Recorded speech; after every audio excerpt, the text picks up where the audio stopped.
today we're going to try to unpack the story of Bobby Fischer. Yeah. One of the most, I guess you could say, legendary and maybe infamous chess players of all time. Absolutely. I mean, he's, I think legendary is probably the right word. yeah, legendary and controversial. And controversial, yeah. Lots of baggage there. For sure. And we've got a bunch of sources on him covering his whole life, from when he was a little kid all the way through his, later years when he sort of dropped off the map. Yeah, disappeared. And kind of went into hiding and everything. Right. So Fascinating story. we're going to try to cover all of that today and give you, the listener, the kind of key points. We want to do this quickly but thoroughly. Absolutely. So you get a sense of who this guy was and why he was so important. Yeah, I mean, just to start, right off the bat, like, the thing that I always find so interesting about Bobby Fischer is just how immersed in chess he was, like, right from the get-go. Right. It's like, this is a guy who was born in Chicago in 1943. Okay. And discovered chess when he was, like, 6 years old. Wow, 6 years old. And he taught himself how to play, like, from the instructions, Oh, wow. And didn't have a coach or anything. No, not initially, no. That's incredible. And even from, like, those earliest games that he was playing, it was like he had this, like, laser focus. Oh. I mean, this was a kid who, like, even as a young child, treated every single game with, like, this incredible intensity. Yeah, and you see that playing out. I mean, by the time he's like 13 years old in 1956, he's not just playing. Right. He's making like a huge impact, right? He becomes the youngest ever U.S. junior champion at 13 and like pulls off this incredible game. I mean, people probably heard about Best it. of the century, right? The game of the century where he sacrifices his queen Amazing game. to win. And it's just this brilliant victory. And everyone's like, okay, this kid is like the real deal, Going places. This is some serious talent. Absolutely. And that talent, it really quickly translated into him, like, dominated the U.S. chess scene. Right. He won the U.S. championship a record 8 times. Yeah. Starting at age 14. I mean, youngest ever to do it. It's crazy. And it wasn't like just barely squeaking by, Like, he won every single championship that he entered by at least a point. Right. Which is incredible. I mean, like, a full point ahead of the next guy. Yeah. Consistently. That's a statement. Yeah. It is. And, one of his most famous, like, U.S. championship wins was in 1963. Okay. 1964, where he had this, like, perfect 11-0 score. Right. The only perfect score in the history of the tournament. Wow. So just like, he was just like on another level, and it was clear that he was ready for bigger things, Right. He was going to go after the world championship eventually. Yeah, absolutely. I mean, in 1958, he actually became the youngest grandmaster in history. Right. At 15, Which is just incredible. Unbelievable. And he qualified for the candidates tournament that same year. Right. I mean, how is that even possible? Like, what was driving this incredible, like, level of success? I mean, some people are just, like, born with this, like, incredible talent. Right. But, talent alone doesn't get you there. Right. Got to put in the work. He had this incredible, like, work ethic. He's just constantly studying the game, like, obsessively analyzing his own games. And, right. He was just, like, completely dedicated to chess. Yeah. No, I mean, you can't argue with the results. Absolutely. I mean, in 1962, at the Stockholm Interzonal, he really kind of, like, demonstrated just how strong he was on a global stage. Yeah. Right? I mean, he just, like, dominated that tournament. He crushed it. Yeah, finished way ahead of everyone else. Yeah. And, the Interzonal is, like, the key qualifying tournament. It is. For the world championship cycle, right? Right. It's like, the top players from all over the world come together. Yeah. And they battle it out to see who's going to qualify for the candidates tournament. Exactly. Yeah. So, I mean, he was, like, on his way. Yeah. He didn't actually win the candidates that year. Oh, he didn't. But his drive to get to the world championship was, like, very, very clear. Absolutely. His path to the 1972 world championship was pretty dramatic, though. It was. Yeah. There was a lot of, ups and downs, you could say. Yeah. I mean, for one thing, he didn't actually initially qualify for the 1970 Interzonal. Right.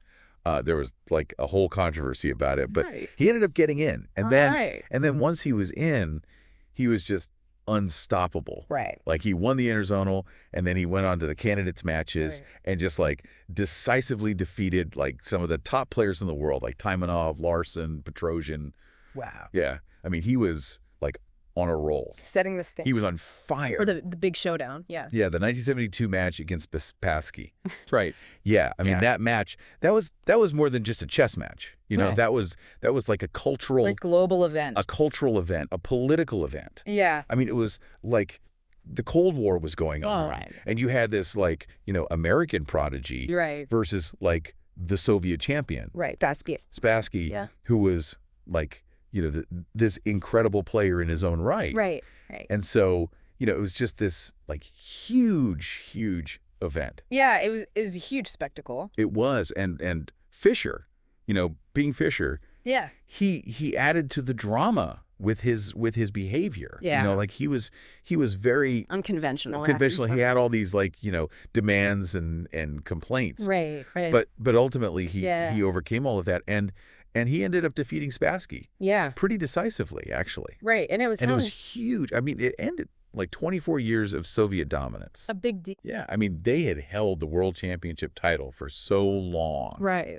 And it really, you know, put chess like on the map globally. You know? Yeah, absolutely. Like people who had never cared about chess were suddenly like really interested in it. Yeah. It was front page news. It was crazy. It was crazy. But then it disappears. Right. I mean, he disappears from public life for almost 20 years. I mean, what can we understand about that? Like, I think, you know, some people speculate that it was, you know, he just couldn't handle the pressure of being, like, at the top.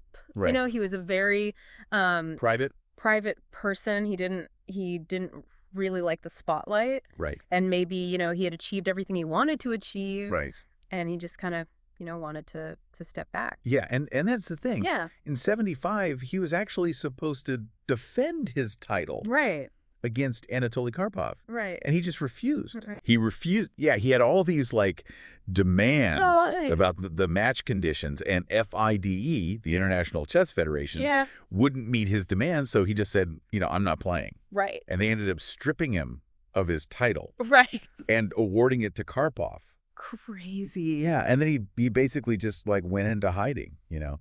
Yeah. It was really strange. So he comes back briefly in 1992. He does, yeah. To play a rematch against Spassky. Yeah. Which, again, super controversial. Right. I mean, this was in Yugoslavia. Right. And there were, like, U.S. sanctions against Yugoslavia at the time. Yeah. So he was basically, like, defying the U.S. government by playing this match. Which he won, right? Yeah, he won, but he didn't come back to the U.S. He didn't, no. Because he was afraid he was going to get prosecuted for violating the sanctions. Exactly. So, I mean, his later years were really marked by a lot of controversy. Yeah. They were, I mean, he started making all these, like, anti-Semitic statements, and he was, like, praising the 9/11 attacks. And it was really, you know... a lot of bizarre stuff. Bizarre and offensive. And it really, you know, led to him being, like, completely isolated. Right. You know, he lost a lot of support. Right. And he ended up, you know, getting arrested in Japan. Right. In 2004. Using an invalid passport. Yeah, an invalid passport. And then he was eventually granted Icelandic citizenship. Right. And he lived in Iceland until his death in 2008. Right. Yeah. So, yeah, it was a sad end. A sad end to a, you know, very, very complicated story. Yeah. I mean, despite all the controversies, though, his impact on chess is undeniable. Absolutely. I mean, he's considered one of the all-time greats. Right. His book, My 60 Memorable Games, is still like one of the most influential chess books ever written.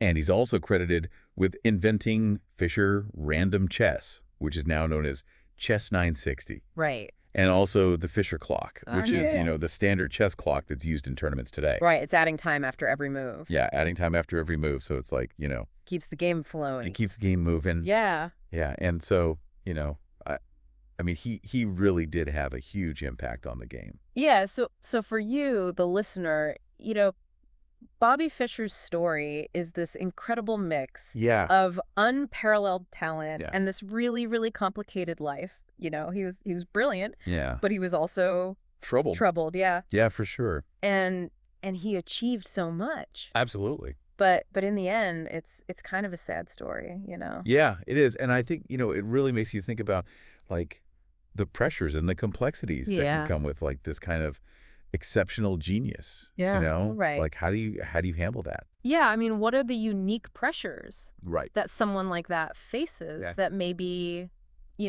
the average person doesn't have to deal with? Right. And how do those pressures, how do they affect your life? Right. And how do they your mental health affect the choices that you make? Yeah, absolutely. Yeah. I mean, I think Fisher's story is a reminder that even, right. people who achieve these incredible things, they're still human, They're still human. And they still have their own struggles. Right, right. And it's important to remember that. Yeah. So yeah, I mean, what do you think? Like what aspect of Fisher's story kind of like resonates most with you? I mean, I think the thing that I always come back to is just the level of like obsession that he had, with chess, like from such a young age. Yeah. And how that like drove him to such incredible heights. Yeah. But then also like, maybe contributed to some of his downfall later in life. Right. Like it's fascinating to me. Yeah, it's that double-edged sword. Yeah. Yeah, it's like how much like passion is great. Yeah. But, too much of anything can be a bad thing.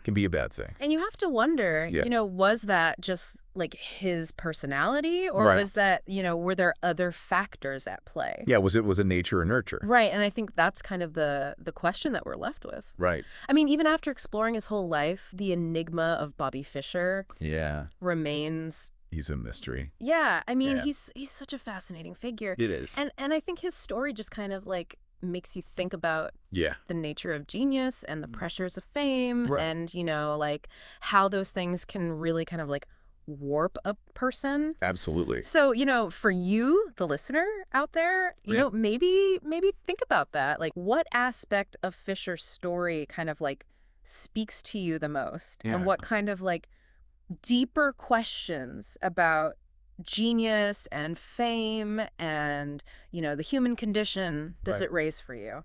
Right. I mean, it's a story that just kind of like stays with you. Yeah, it does. That really does. Absolutely. So that's Bobby Fischer. That's Bobby Fischer. A chess legend. A legend and an enigma. And a really, really complicated person. Absolutely. So thanks for joining us on the deep dive. Yeah, thanks for listening. And we'll see you next time. See you next time.